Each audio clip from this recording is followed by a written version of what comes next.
আল্লাহর হাবিব নবুয়ত প্রাপ্তির পর কাফেরদেরকে কয়, আল্লাহ আমাকে নবী বানায়া পাঠাইছে। কাফেররা যেই মানুষটাকে আল আমিন বলতো, যেই মানুষটাকে আস-সাদিকুল মাসদুক বলতো, শয়তানের দল আমার নবীকে বলে পাগল। নাউজুবিল্লাহ বলে। আমার নবীকে নিয়ে কথা করে আবার কেউ কেউ কয়, আবু জাহেল কয় মুহাম্মদের পিছনে লাগার দরকার নাই। মুহাম্মদের মাত্র 2টা ছেলে সন্তান ছিল, আল্লাহ নিয়ে গেছে, তাই পৃথিবীতে মুহাম্মদের কোনো বংশধর থাকবে না। আরো আসতে নাউজুবিল্লাহ বলে। একে তো সন্তান দুনিয়ার থেকে চলে গেছে, সন্তান আল্লাহ নিয়ে গেছেন, মন খারাপ। আবার যদি কয় মুহাম্মদের বংশ নিপাত হয়ে গেছে, আল্লাহর হাবিবের মন খারাপ।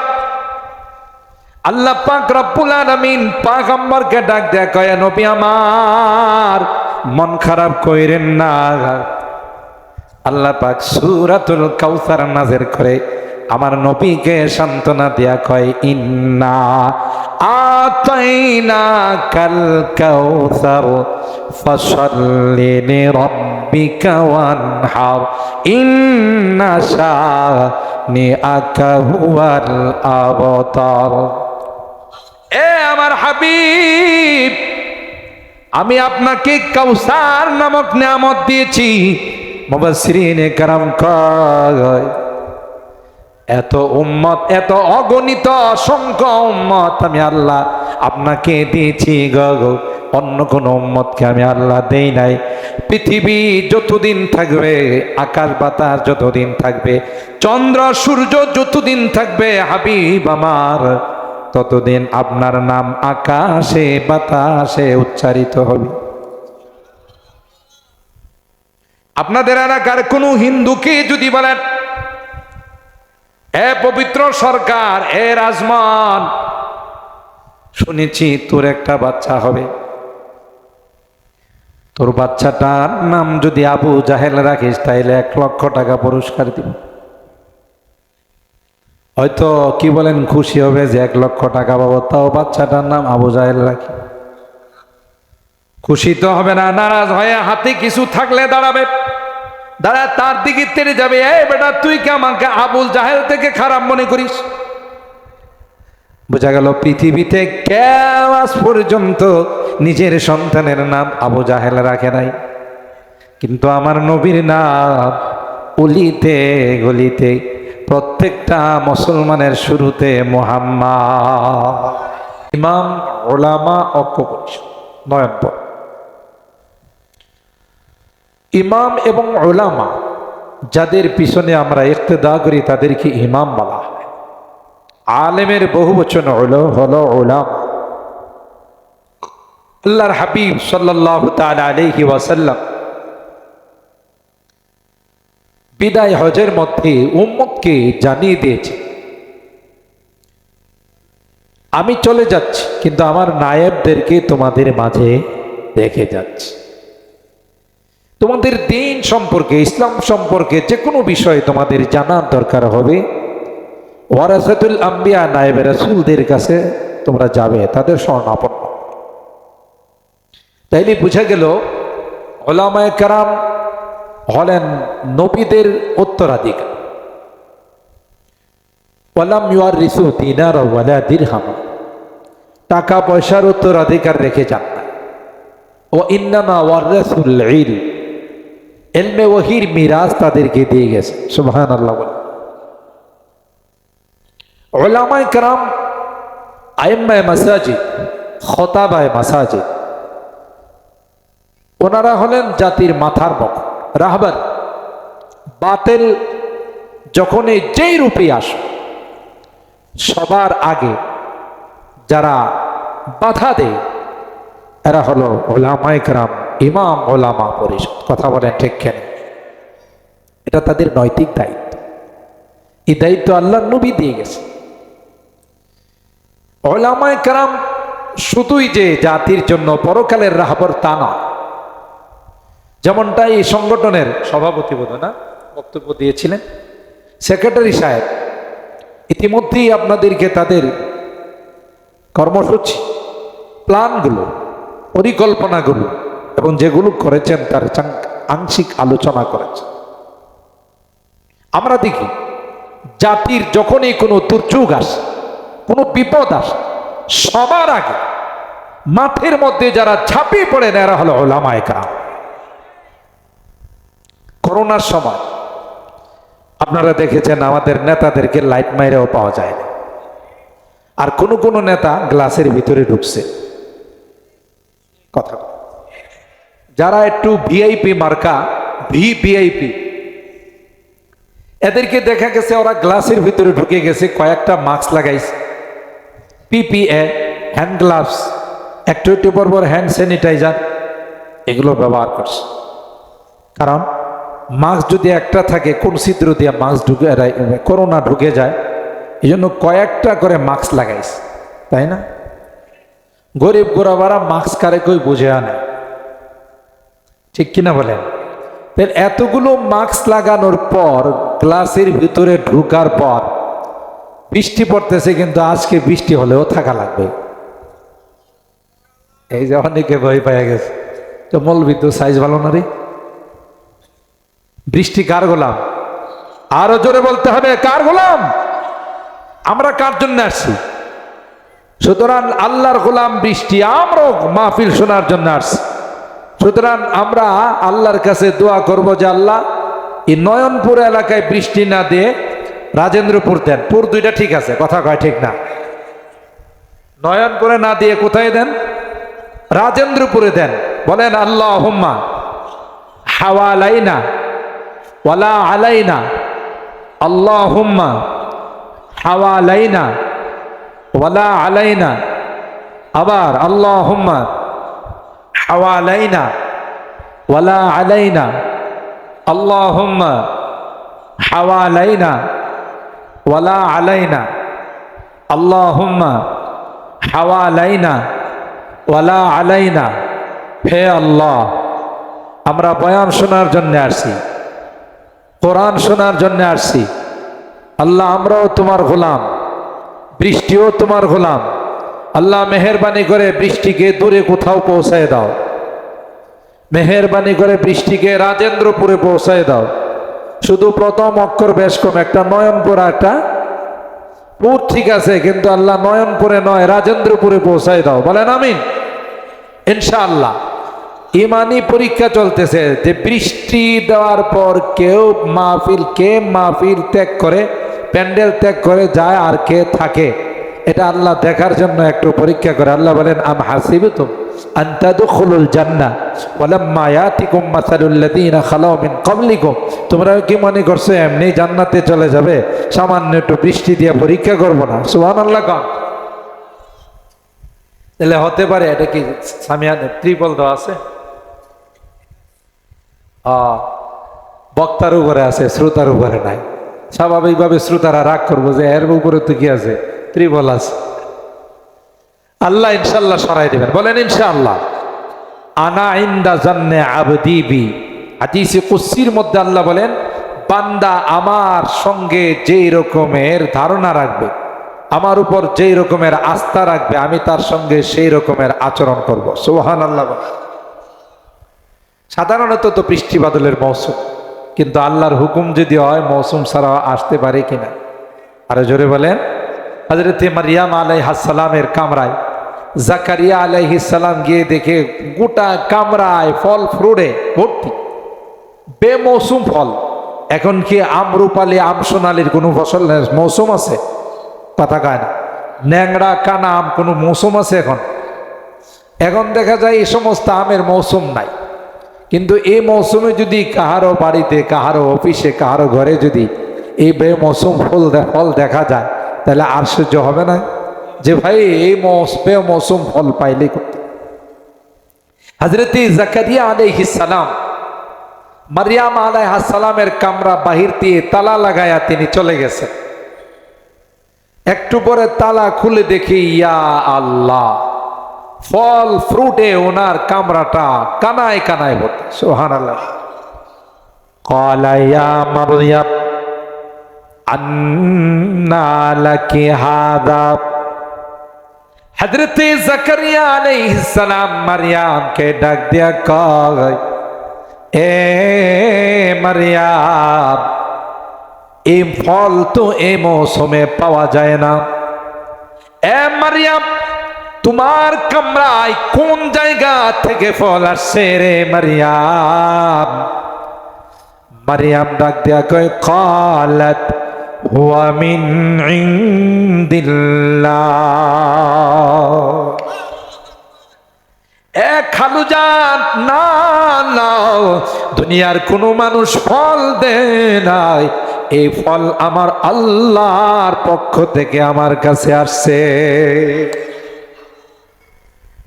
বেমৌসুম বৃষ্টি দেওয়ার মালিককে, যিনি বেমৌসুম সন্তানও দিতে পারে। বেমৌসুম বুঝেন তো? স্বামীর বয়স 120, স্ত্রীর বয়স 99। নয়নপুর এলাকায়, গাজীপুর এলাকায় এই বয়সে তো অবশ্যই অনেক বাচ্চা কাচ্চা হয়। কথা বল, বাচ্চা কাচ্চা হয়। হযরত জাকারিয়া যখন দেখলেন মারিয়ামের কামরায় বেমৌসুম ফলে পরিপূর্ণ, হুনালিকা দা জাকারিয়া রাব্বা। হযরত জাকারিয়া দেরি করে নাই, দৌড় দিয়া ল্যাংটা সার মাজারের মধ্যে চলে গেছে। কথা বল, সবাই দেখবে আসমানের দিকে যে দোয়া কদ্দুর কবুলিছি, দেখি বৃষ্টি কম পড়ে না বেশি পড়ে, ওইদিকে তাকায় না। যে বৃষ্টিটা পড়তেছে মনে করুন এটা আল্লাহর কাছ থেকে আসে, রহমতের বৃষ্টি। সুবহানাল্লাহ কোন? এই বৃষ্টিতে ভিজলে অসুস্থ হবেন না, বরং চেহারাটা সুন্দর হবে। গেলে ম্যাডামে কেউ যে তুমি কোন জায়গার থেকে আসো, তোমার চেহারা দিয়ে চমকাইতেছে, কথা কয় না। এইরকমের একটা পুরস্কার নেওয়া যাওয়া দরকার আছে না নাই? ওই ম্যাডামরাও কিন্তু ভিজতেছে, কথা কয় না। তাহলে দেখা যাবে যে দুইজনে আগের থেকে অনেক সুন্দর সুন্দরী হয়ে গেলেন। সুবহানাল্লাহ বলেন। মানে এটা কইলাম ম্যাডামরা যেন আবার দৌড় না দেয়, কথা বলেন ঠিক কিনা? কারণ এটা হলো রহমতের বৃষ্টি। কিসের বৃষ্টি? রহমতের বৃষ্টি। আল্লাহ দিছেন, ইনশাআল্লাহ থাকবে না। বলেন ইনশাআল্লাহ। ইনশাআল্লাহ বৃষ্টি থাকবে না। আমরা যদি মজবুত হয়ে বসে থাকি, হয়তো দুই একটা ফোঁটা দিয়ে আল্লাহর কাছে গিয়ে গোয়া গেলে এটা এমন উড়ে না। সুবহানাল্লাহ কোন? বৃষ্টি দিয়া চাইছিলাম এদেরকে ভাগাইতে, ভাগে না। আগের থেকে একটু কমছে না, এই যে কমে গেছে। আল্লাহ দেখতেছেন আমাদের হালত। আল্লাহ কয় ঠিক আছে, বৃষ্টি রাজেন্দ্রপুরেই যাবে। আমরা যাওয়ার সময় ঠিকই দেখবো রাজেন্দ্রপুরে হাঁটু পানি লাগছে। কথা বলেন ঠিক কেন? কারণ পুর ঠিক রাখছি, বেশ কমেছি কি আগেরটা। কথা কয় এটা হইল নন, এটা কি রাজেন্দ্র। বলেন আল্লাহ। হযরত জাকারিয়া আলাইহিস সালামের বয়স 120। ওনার স্ত্রীর বয়স, স্ত্রীর নাম ছিল আশা বিনতে ফাকুদ। কি ছিল? আশা বিনতে ফাকুদ। এরা দুই বোন, হান্না বিনতে ফাকুদ, আশা বিনতে ফাকুদ। দুই বোনের কাহারও বাচ্চা হয় না। এরকম অনেক ফ্যামিলি আছে। তো হান্না বিনতে ফাকুদ হযরতে মারিয়াম আলাইহিস সালামের মা। তিনি দেখলেন যে একটা গাছের ঢালে মা পাখি তার ছোট বাচ্চাকে দূরের থেকে আধার নিয়ে আসা মুখের মধ্যে খাবার দিচ্ছে। সুবহানাল্লাহ। মাঝে মধ্যে এরকম দেখা যায় না? কে কে কে কে করে আওয়াজ করে, আর মা পাখিটা এসে তার মুখের মধ্যে খানা দেয়। সুবহানাল্লাহ। হযরতে হান্না বিনতে ফাকুদ পাখির এই দৃশ্য দেখে মালিকের কাছে হাত তুলে কয়, আল্লাহ, মা পাখিটা যেমন যত্ন করে আদর সোহাগ দিয়ে তার বাচ্চাটাকে খাবার খাওয়ায়, আল্লাহ আমাকে যদি একটা সন্তান দিতে, তাইলে আমিও তাকে আদর করে সোহাগ দিয়ে খাবার খাওয়াইতাম। মনের আশাটা ব্যক্ত করতে দেরি হয়। আল্লাহ পাক হান্না বিনতে ফাকুদ মারিয়ামের মাকে জানাই দিলেন, মারিয়ামের মা, তোমার দোয়া আমি আল্লাহ কবুল করে নিলাম। সন্তান না থাকলে হয় ল্যাংটা বাবার মাজারে, নয় গাঞ্জা বাবার মাজারে, না হয় বদনা বাবার মাজারে যাইতে হয়। কথা বলেন, কার কাছে? আরো জোরে বলেন। যদি কেউ মানুষের কাছে কোন মাজারে গিয়া সন্তান চায়, আল্লাহর কসম সাথে সাথে তার ঈমান চলে যাবে। ঠিক কিনা বলেন? বেঈমান হয়ে যাবে। চাইতে হবে কার কাছে? পেটের মধ্যে বাচ্চা চলে আসলো, সাথে সাথে মারিয়ামের মা আল্লাহর কাছে মান্নত করল, রব্বি ইন্নী নাযারতু লাকা মা ফি বাতনি মুহাররান ফাতাকাব্বাল মিন্নি ইন্নাকা আনতাস সামিউল আলিম। এ মালিক, জানি না পেটে কি বাচ্চা আসলো, ছেলে না মেয়ে জানি না, কিন্তু মান্নত করে ফেললাম এই বাচ্চাটাকে বাইতুল মুকাদ্দাসের জন্য আজাদ করে দেব। তখন ইমরান ইবনে মাসান মারিয়ামের বাবা দুনিয়াতে জীবিত ছিলেন। স্ত্রীকে ডাক দেয়া কয়, এ মারিয়ামের মা, তুমি যে মান্নত করলা পেটের বাচ্চাটা বাইতুল মুকাদ্দাসে দিবা, তুমি কি জানো বাচ্চাটা ছেলে হবে না মেয়ে হবে? কই যা করে আল্লাহ মান্নত কইরা ফেলাইছি। সুবহানাল্লাহ বলে। কি মান্নত করছেন? মাফি বাতনি মাফি বাতনি মুহাররারা ফাতাকাব্বাল মিন্নি ইন্নাকা আনতাস সামিউল আলিম। মাফি বাত সাওয়াউন কানা ওয়ালাদান যাকারান আও উনসা। যা করে আল্লাহ, আল্লাহর কুদরত বোঝা যায় না। মারিয়াম যখন মার পেটে 6 মাস বয়স, আল্লাহ মারিয়ামের বাবা ইমরানকে দুনিয়া থেকে নিয়ে গেলেন। মারিয়াম আলাইহিস সালাম দুনিয়াতে আসলেন।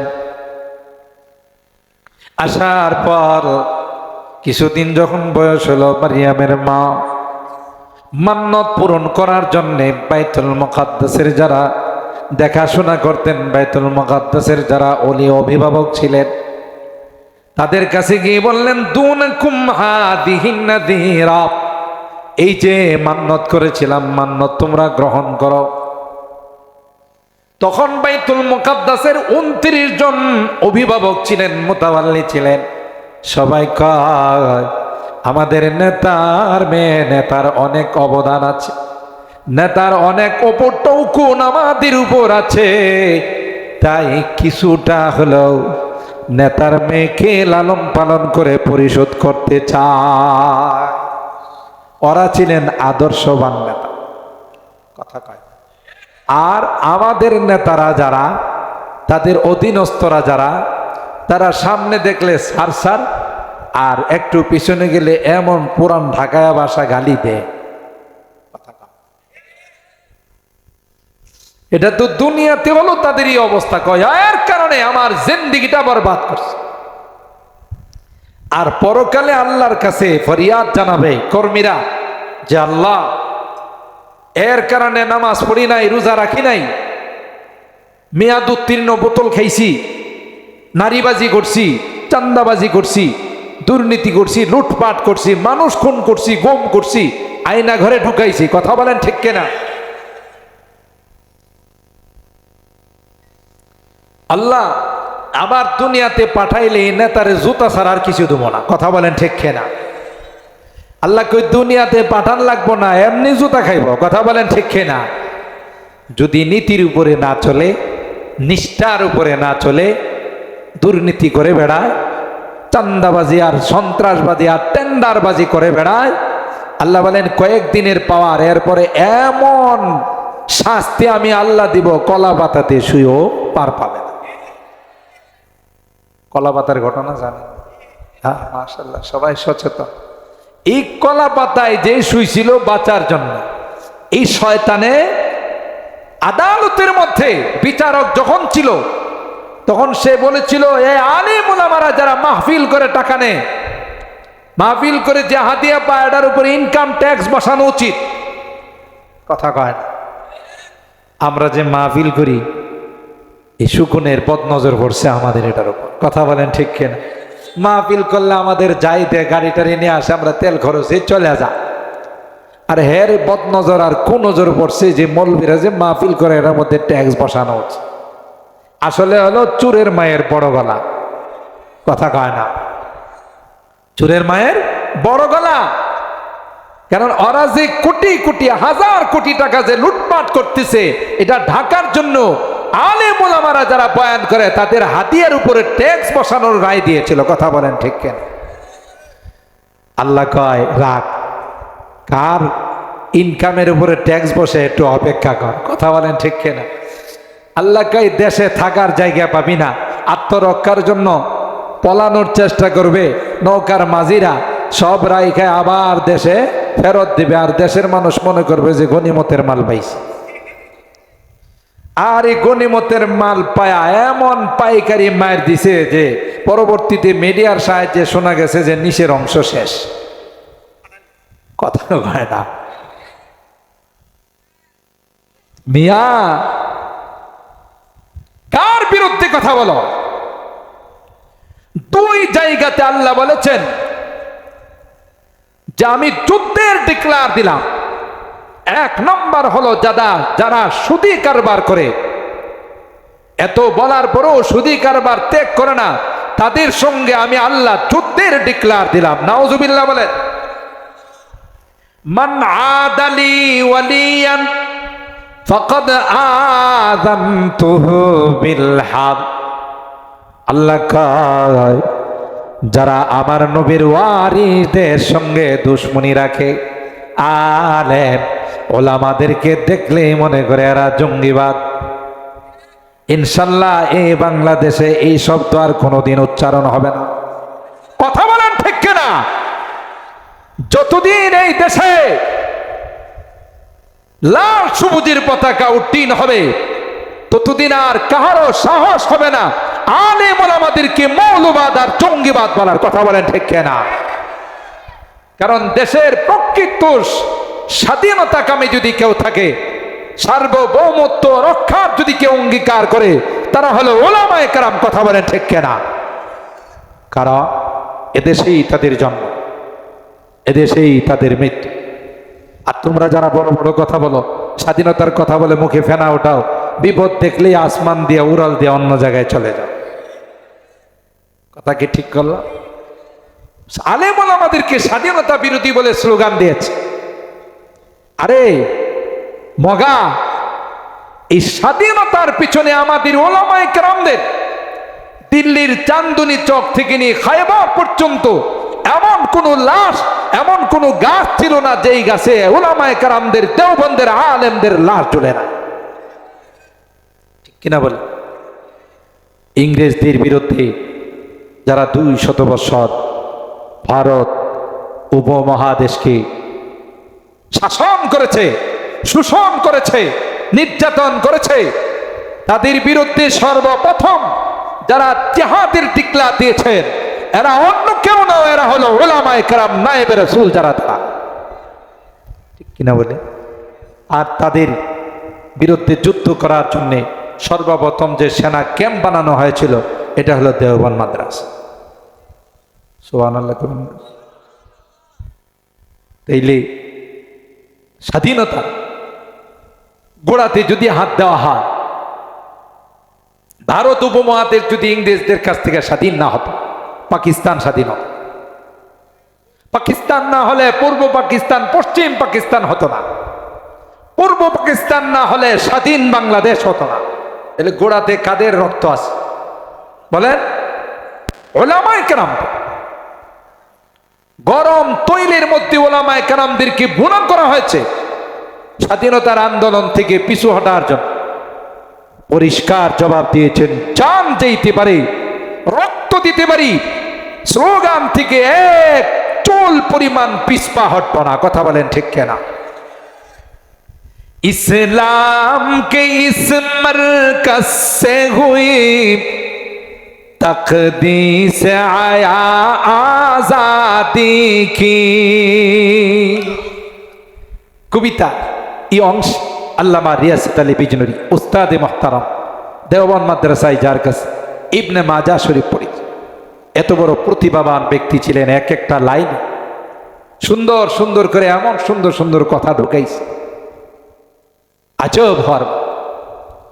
তিনি বলতেছেন যে এই দেওবন্দ মাদ্রাসা থেকে তকদীস আয়া আজাদি কি, স্বাধীনতার সর্বপ্রথম স্লোগান উঠেছে সুবহানাল্লাহ। इस्लाम के इस मरकज से हुई तकदीस आया आजादी की, इस बाम हरम से गूंजी है, इस बाम हरम से गूंजी है, सौ बार आजादी की, इल्म हुनर का गहवारा, तारीख वो से पारा है, हर फूल हाय के शोला है, हर शर्वा यहाँ में नारा है। अल्लाह अकबर। कोह सारी हाथ दब जाते हैं, तोहफा यहाँ रुक जाते हैं। যত বড় ষড়যন্ত্র এখানে একত্রিত হয়ে আক্রমণ করেছে ইসলামের এই লাইটকে অফ করে দেওয়ার জন্যে, ইসলামের বাতিকে নিভিয়ে দেওয়ার জন্যে। আল্লাহর কসম, অতীতেও পারে নাই, বর্তমানেও পারবে না, কিয়ামত পর্যন্ত ইসলামের এই লাইটকে কেউ অফ করতে পারে? কারো ক্ষমতা আছে অফ করে দেওয়া?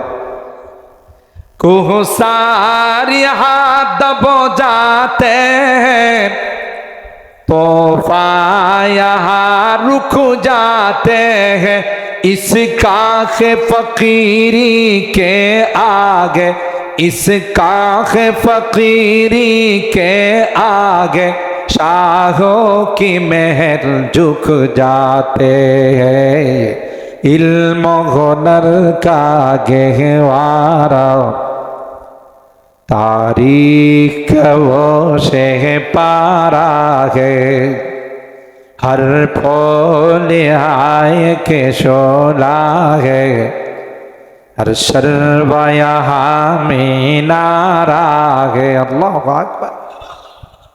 আমাদের আকাবের, আমাদের মুরব্বীরা পরোয়া করে নাই কোনো বিজাতিকে। তাই মুসলমানদের স্বাধীনতার জন্য মাঠে ময়দানে ঝাঁপিয়ে পড়েছেন। আর তাদের যুদ্ধের কারণে, তাদের সংগ্রামের কারণে আমরা স্বাধীনতার নিয়ামত পেয়েছি। কাদের সন্তানদেরকে তোমরা স্বাধীনতা বিরোধী বলো? ও যাদের জন্য টিকে আছি তাদেরকে আমি গালি দিই। কথা বলেন ঠিক কিনা?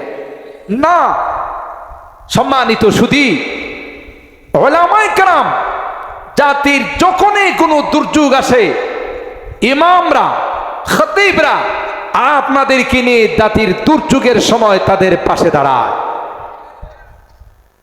নেতাদেরকে পাওয়া যায়, কারণ নেতারা জাতিকে দেওয়ার জন্য আসে নাই, নেওয়ার জন্য আসে।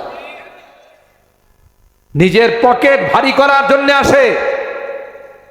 আর উলামায়ে কেরামদেরকে আল্লাহ বানাইছেন জাতিকে দেওয়ার জন্য, সেবা দেওয়ার জন্য।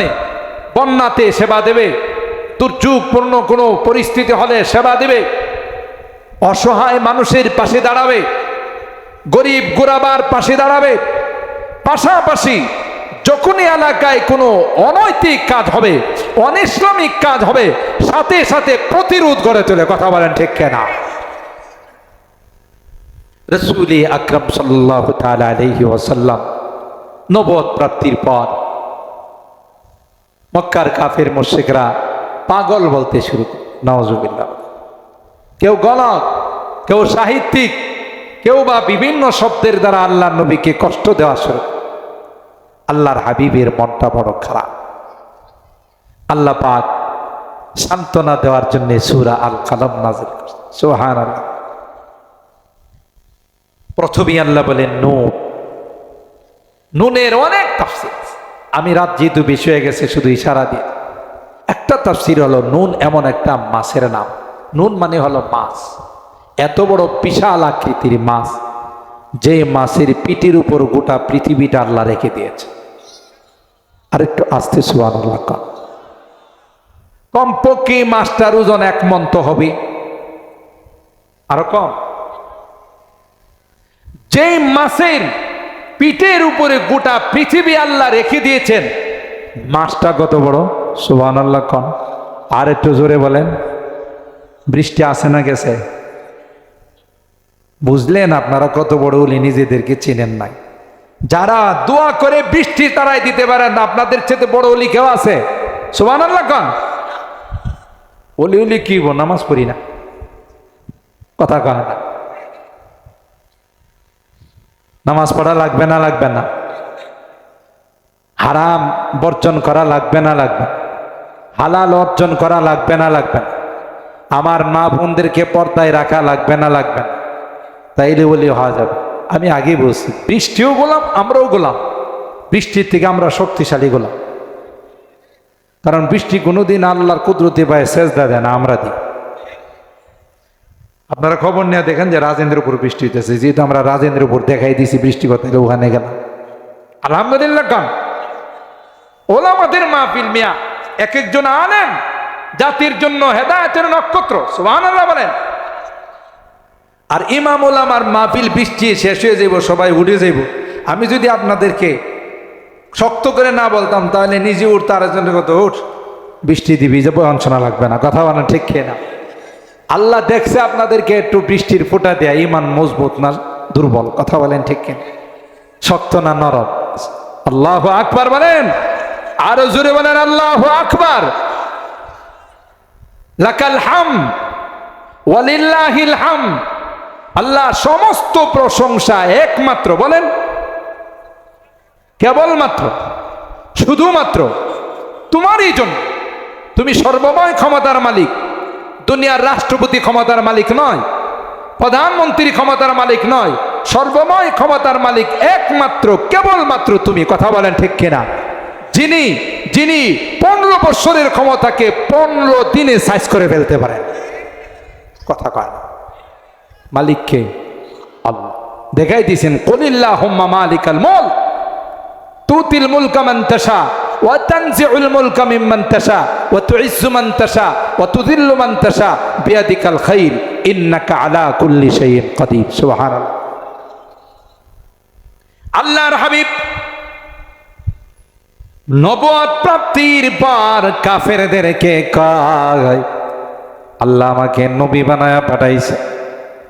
কাফেররা যেই মানুষটাকে আল আমিন বলতো, যেই মানুষটাকে আস-সাদিকুল মাসদুক বলতো, শয়তানের দল আমার নবীকে বলে পাগল, নাউজুবিল্লাহ বলে।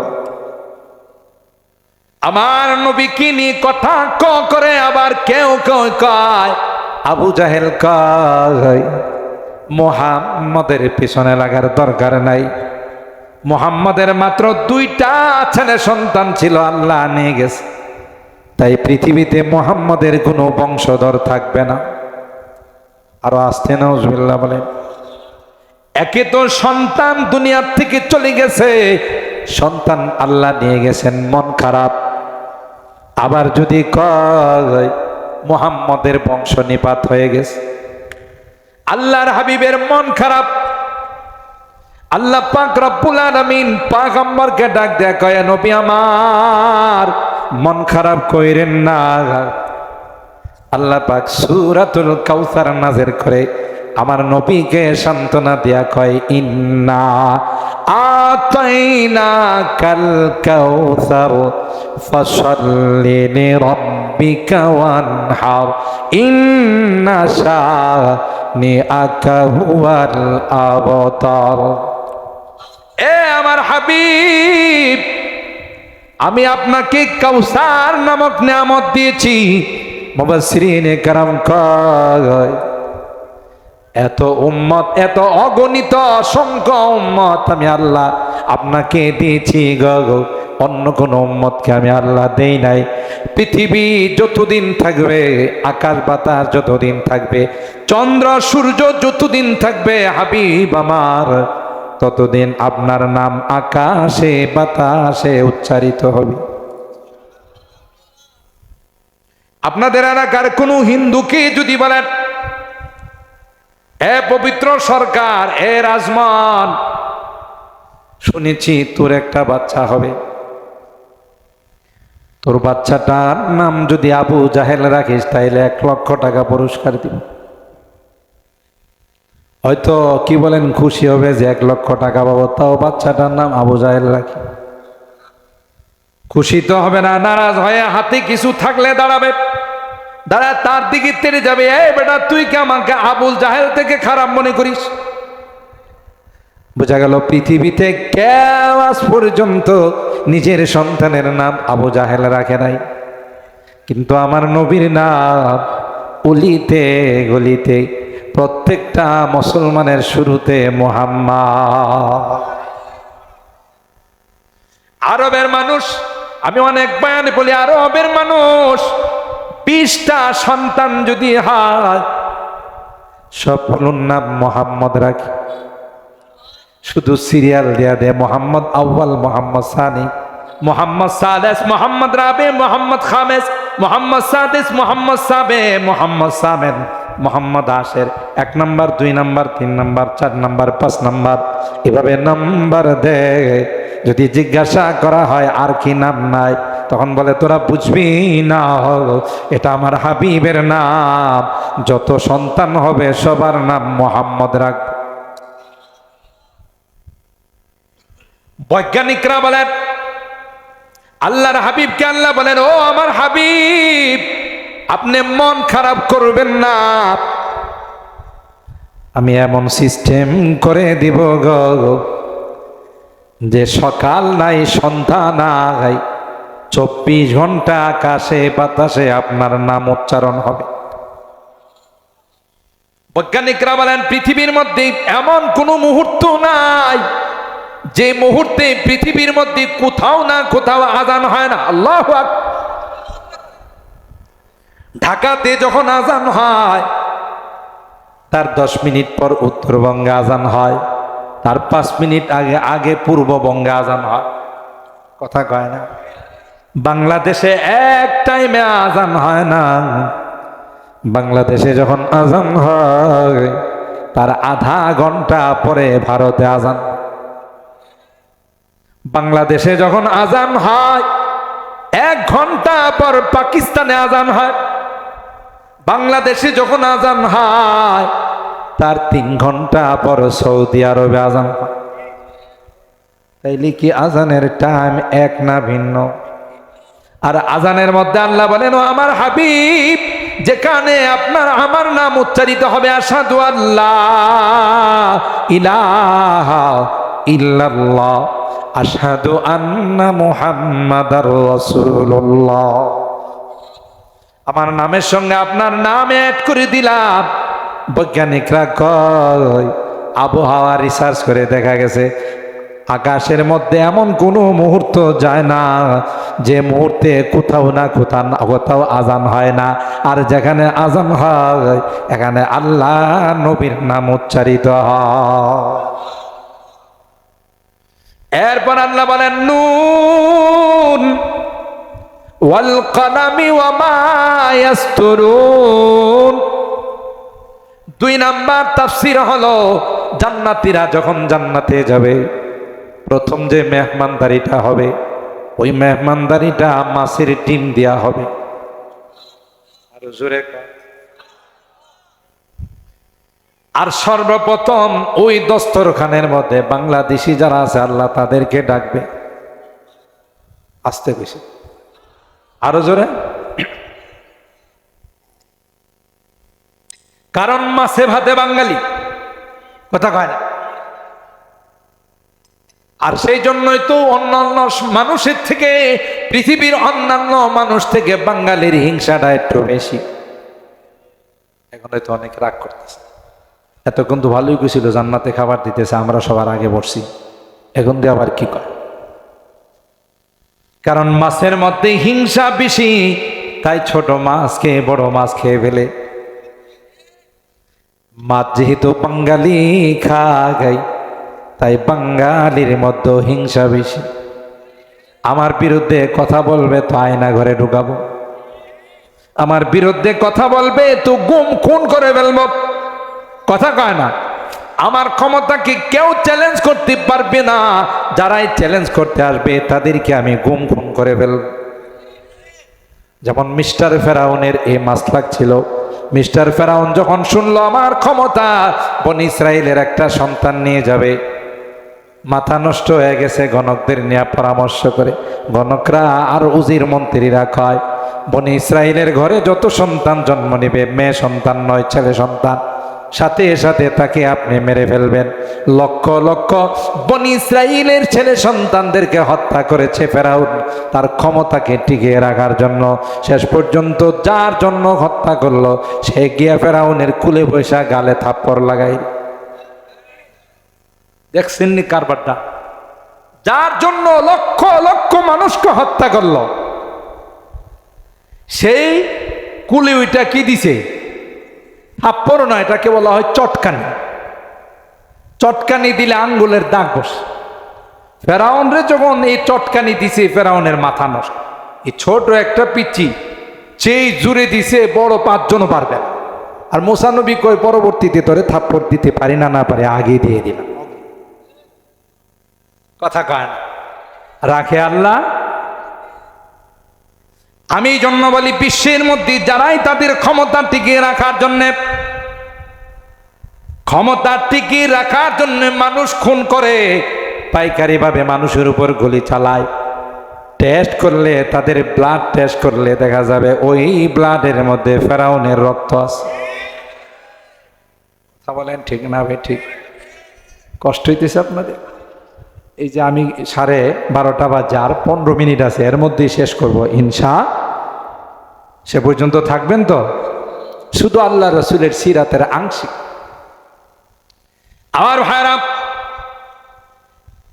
আল্লাহ পাক রব্বুল আলামিন বলেন, জান্নাতীরা যখন জান্নাতে যাবে, তখন সর্বপ্রথম তাদেরকে মাছের ডিম দিয়া মেহমানদারি হবে। আল্লাহ পাক বাংলাদেশের মুসলমানদেরকে যারা নয়নপুরের ইমাম উলামা পরিষদের মাহফিলে রাত 12টার পরেও বসেছিল যারা, আল্লাহ পাক তাদেরকে ডাকবে, আয় আয়, আগে মেহমানদারি তোরা নে। পাকিস্তানওয়ালারা দাঁড়ায় থাকবে, ইন্ডিয়ানরা দাঁড়ায় থাকবে। আল্লাহ বলবে, তোরা পরে আসবি, কারণ তোরা মাছ খাস না, তোরা তো রুটি আর গোশত খাস। তোদের সিরিয়াল পড়ে বাঙালিরা যেহেতু মাছ খায়, এই জন্য মাছের ডিমটা এদেরকে আগে দিব। ওয়াল কালামি ওয়া মা ইয়াসতুরুন, আল্লাহ বলেন ওই কলমের কসম, যে কলমকে আল্লাহ সর্বপ্রথম বানাইছিলেন। সুবহানাল্লাহ বলেন। আউয়ালু মা খালাকাল্লাহু আল